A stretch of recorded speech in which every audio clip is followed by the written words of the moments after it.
ते सुनावणी जवळ येते, घालमेल वाढलेली असं म्हणता येईल की विश्वास आहे की नाही? कुणाची घालमेल? आमची घालमेल नाही, आमची बाजू योग्य आहे ती आम्ही मांडू. आम्हाला कोणतीही चिंता नाही, कारण जे आहे ते स्पष्ट आहे. आमची बाजू सूर्यप्रकाश इतकी स्पष्ट आहे, महाराष्ट्रातल्या जनतेला माहिती आहे. शरद पवार साहेबांचा पक्ष आहे. या राज्यातल्या विधानसभेचे सदस्य उठून दुसरीकडे जाऊन शपथ घेतली, याचा अर्थ पक्ष गेला असा होत नाही. त्यामुळं आमची बाजू सूर्यप्रकाश इतकी स्पष्ट आहे. ज्या दिवशी ते गेले त्याच दिवशी हे डिस्क्वालिफिकेशनचं पिटिशन दाखल करण्यात आले. त्याच दिवशी निवडणूक आयोगाला, केंद्रीय निवडणूक आयोगाला या बाबतीतली कल्पना देण्यात आलेली आहे. पण एकीकडे शिवसेनेचा जो निकाल आहे तुम्ही पाहिलेला आहे, विधानसभा अध्यक्षांनी निकाल ठाकरे गटाच्या विरोधात दिला, म्हणून तो आमचा निकाल विरोधात देतील असा प्रेजुडाइज माइंड आम्ही न ठेवता अमृत नोनी आर्थो प्लस, ये एक प्रूवन फॉर्मूला है। इसमें मौजूद नोनी फल के गुण और आयुर्वेदिक जड़ी बूटियां शरीर को जरूरी पोषक तत्व देने के साथ साथ हड्डियों और जोड़ों के घिसने, उनमें होने वाले सूजन और दर्द को रोकने में मदद करता है। दर्द मुक्त जीवन के लिए अमृत नोनी आर्थो प्लस। न्याय मागण्यासाठी जातो त्यावेळी न्याय देणाऱ्याविषयी शंका सुरुवातीला व्यक्त करणं हे योग्य आहे असं मला वाटत नाही. म्हणून आम्ही त्यांच्याविषयी आज शंका व्यक्त करणार नाही.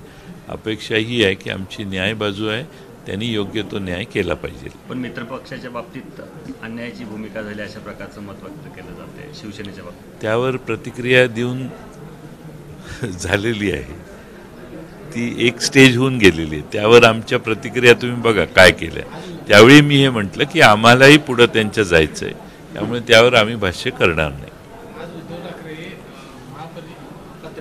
पत्रकार परिषद घेत आहेत आणि काही गौप्यस्फोट करणार आहेत की ज्या सगळा जो निकालाचा पोलखोल करू असा दावा त्यांनी केलेला आहे. मला ती उत्सुकता आहे. आज दुपारी त्यांची आहे महापत्रकार परिषद आणि ती मोठ्या हॉलमध्ये ठेवलेली आहे. त्यावेळी आम्हालाही त्याचं औत्सुक्य आहे, ते काय सांगतात ते पाहू आपण. संक्रांतीच्या मुहूर्त साधत महायुतीनं प्रत्येक जिल्ह्यामध्ये महामेळावे घेतले, मात्र महायुतीमधले जे घटक पक्ष आहेत, प्रहार असेल किंवा सदाभाऊ उघडपणे नाराजी व्यक्त केली भाजपच्या एकूणच कार्यपद्धती किंवा घटक पक्षांना ज्या पद्धतीनं लांब केलं जातं त्यावर कसं बघता एकूण महामेळावा घेण्याचा एका बाजूला प्रयत्न, दुसऱ्या बाजूला घटक पक्षांची नाराजी दिसते, वापरांनी सोडून द्या हे दिसते नाही. तो तर देशातल्या अनेक राज्यांमध्ये आलेला अनुभव आहे. ज्यावेळी लहान पक्ष जवळ जातात त्यावेळी मोठा पक्ष या लहान पक्षांना खाण्याचंच काम करतो आणि त्यामुळं मोठ्या पक्षाचा नेहमी हा आग्रह असतो की लहान पक्षाचं अस्तित्व राहू नये. त्यामुळं ह्या प्रतिक्रिया ज्या उमटलेल्या आहेत त्या अनुभवानंतर उमटलेल्या आहेत आणि त्या स्वाभाविक आहेत. त्याचं काय येणाऱ्या निवडणुकांमध्ये काय इफेक्ट दिसेल असं वाटतं ज्या सगळ्या नाराजीचा? नक्की कुठलीही नाराजी हा निवडणुकांवर परिणाम करणारी असते. त्यामुळं त्या नाराजीचा ते जर विरोधी बाजूला सहभागी झाले तर त्या नाराजीचा फटका सत्तारूढ बाजूला बसेलच. आज जे दावोसला शिष्टमंडळ गेले त्या शिष्टमंडळावरती नाराजी व्यक्त केली, आदित्य ठाकरे यांनी प्रश्न उपस्थित केले. काय वाटतं एकूण हा सगळा मुख्यमंत्र्यांचा दावोसचा? फक्त 38 कोटी रुपये खर्च होणार आहेत अशी मी काल परवाच बातमी वाचली. मला वाटतं की तिथं स्टॉल उभा करणं इथंपर्यंत मी समजू शकतो, पण इथून तिकडं जाणाऱ्यांना सिक्युरिटी देण्यापर्यंत सगळ्या सोयी करणं हे अनाकलनीय आहे की या लोकांना तिथं सिक्युरिटीची गरज काय. आणि दावोसचे ठिकाण फार सिक्युअर्ड ठिकाण आहे, तिथं कुणीही काही कुणाला अपाय करण्याची शक्यता नाही. पण 38 कोटी रुपये खर्च करणे एखाद्या गोष्टीवर हे फार म्हणजे आता काय बेसुमार खर्च करण्याच्या पद्धती प्रचंड सुरू झालेल्या आहेत. जे लोकांना भपकेबाजपणाने दाखवायचं त्याच्यावर प्रचंड खर्च आहे. त्याचवेळी या देशातला गरीब असेल, सामान्य माणूस असेल, महागाईनं आणि बेकारीनं समस्याग्रस्त बसलेला नागरिक असेल, त्यांचे प्रश्न हे समोर येत नाही आहेत आणि ते दबायला लागलेले आहेत.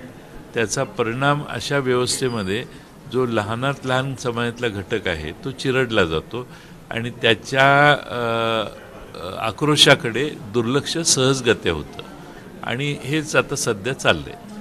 मिलिंद देवरा यांचा जो पक्षप्रवेश झाला तो दिल्लीतल्या नेत्यांनी मुख्यमंत्र्यांना अक्षरशः दबाव आणला त्यांचा पक्षप्रवेश करून घेण्यासंदर्भात, असं दावा आज संजय राऊतांनी केलेला आहे. देवरांना दबाव म्हणून शिंदे गटात आणले. नाही, देवरांना तिकडे जायचं होतं, शिंदेंना त्यांना घ्यायचं होतं, कारण देवरांसारखं मुंबई प्रदेशवर बराच काळ त्यांच्या वडिलांनी हुकूमत गाजवलेली होती. त्यांच्यासारखा माणूस येतोय, तसा पॉलिटिकली तसा काही उपयोग फारसा नाही आहे त्या तिथल्या कॉन्स्टिट्युएन्सीमध्ये. पण त्यांना काही ना काही कुठंतरी पुढं येण्याची संधी मिळावी म्हणून काही पद मिळेल, काही राज्यसभा मिळेल, अशा वेगळ्या बाहेर चर्चा आहेत. त्यासाठी ते गेले असतील. त्यामुळं दबाव तिसऱ्याने आणायचा, दुसऱ्या पक्षात जाण्यासाठी पहिल्या माणसाला हे तुम्ही सांगताय पहिल्यांदाच आहे. त्याची इच्छा असेल तर तो जाईल, घेणाऱ्याची इच्छा असेल तर तो घेईल. काय सांगाल, सीमा भागामध्ये तुम्ही आलेला आहात, या मतदारसंघात लोकसभेच्या कुठेतरी चाचपणी राष्ट्रवादी करते अशा प्रकारची सीमा भागात यापूर्वी शरद पवार साहेबांच्या नेतृत्वाखाली निपाणीला उत्तमराव पाटील हे आमचे राष्ट्रवादीचे उमेदवार होते. या भागातल्या सीमा प्रश्नाला नेहमीच पवार साहेबांनी सहकार्य, मदत, मार्गदर्शन केलेलं आहे. स्वर्गीय ND पाटील साहेब यांच्या मार्फत देखील फार मोठी या लढ्याला एक वेगळी अशी झळाळी निर्माण झाली. आज सीमा भागातल्या लोकांचे प्रश्न गाऱ्हाणी ऐकण्यासाठी राष्ट्रवादी काँग्रेस पक्षाने या ठिकाणी मेळावा आयोजित केलेला आहे. चिकोडी लोकसभा मतदारसंघात विशेषतः लक्ष आहे का? कारण ज्या पद्धतीनं तयारी झालेली आहे मेळाव्याची किंवा सत्कार कार्यक्रमाची, मला वाटत नाही की आम्ही त्याच्यावर काही फारसा याबाबतीत विचार केलेला आहे. पण आज सगळ्या कार्यकर्त्यांची पवारसाहेब भेटून चर्चा करतील, त्यानंतर त्याचा कदाचित विचार होऊ शकतो. पण मला माहीत नाही की पक्षाने राष्ट्रीय स्तरावर काय निर्णय केला आहे.